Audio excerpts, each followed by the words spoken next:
Hey there, this is Jennifer Dene from jenniferdenewellness.com and you're joining me in the kitchen today to make Bircher Muesli.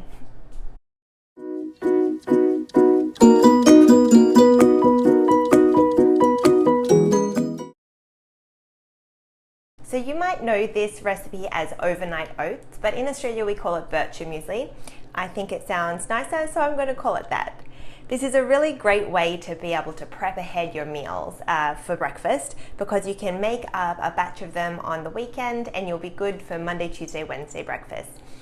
You can add in any other different kinds of ingredients that you like, any kinds of flavors that you like. Today's bowl that I'm making is using oats, frozen blueberries, walnuts, grated apple, and then I've got a combination here of Greek yogurt and coconut milk. So let's start off by grating the apple directly into the bowl. I like to do it straight into the bowl for two reasons. First of all, it saves on washing up. And then secondly, it's nice to get that apple juice into the bowl as well. So you want to be careful of your fingers when you're grating. When you get down to this last point, this is a nice little bite for you. So next up, let's add our liquid. So I've got about half a cup of Greek yogurt and half a cup of full-fat coconut milk, which you can get in a can in the Asian aisle. A lot of recipes will call for using fruit juice or coconut water. I prefer not to have those added sugars, and that's why I'm going to choose to have some healthy protein and fat using coconut milk and yogurt. If you need to have a little bit more liquid, just add a dash of water. Okay, so I've mixed this up, and with the juice that came out of the apple when we're grating it, this looks great. This looks a really nice consistency to me. So let's add in the oats. I'm making this for my husband and he's a hungry fellow, so I'm using a cup of oats. If I make it for myself, I probably would use about a half a cup. That's just my preference, totally up to you though. So we'll pour these in and then just gently fold the oats through that mixture of apple, yogurt, and milk. If you don't like coconut milk, you could use any other milk, whole milk or one of the nut milks. If you're buying like almond milk or something, make sure that you buy the unsweetened variety because the sweet one has a lot of sugar in it.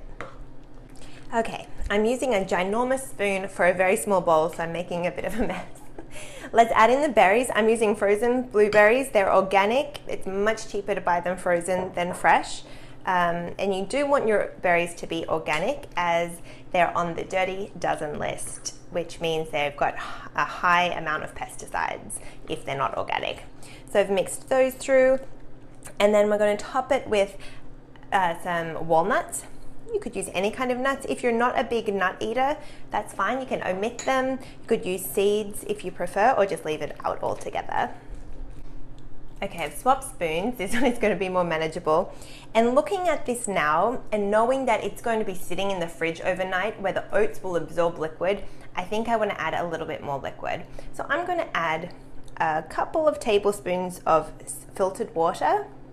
And again, some recipes call for coconut water or apple juice, but that does make it very, very sweet. It's probably better to try and use regular water and just add a little bit more whole fruit. So then at least you're getting the fiber. So you want it to have a little bit of excess liquid because overnight this is going to soak up, the oats are going to soak up all of that liquid and they'll become like a nice soft cold porridge in a way. This is a really great way to do this because then the oats are easier to digest because they've soaked up the water and they've kind of sprouted in the fridge overnight. So just to finish off, you could top yours with some cinnamon or a little bit of vanilla powder or something yummy like that. Now Nate doesn't like cinnamon and I better not put it on it for him, but I really prefer to have a spice in there as well. Once it's made, just cover it up with a piece of cling wrap, pop it in the fridge overnight, and in the morning you can just grab out that bowl and you're all ready for breakfast. It is so delicious and I think you're going to love it. You can make these up to 3 days ahead, so often on a Sunday I'll make 3 of these bowls and that will get us through Monday, Tuesday and Wednesday without having to think about what to eat for breakfast. It's super handy. So I do hope you've enjoyed this recipe. Please subscribe to my YouTube channel and maybe share it with your friends. Then come on over to jenniferdeanwellness.com, and I'd love to hear if you're going to be giving this Bircher Muesli recipe a go, and perhaps what flavor combination you're going to make. Will you do the recipe that I've talked about today, or do you like to add a little bit of something else? So come on over and join in the discussion there.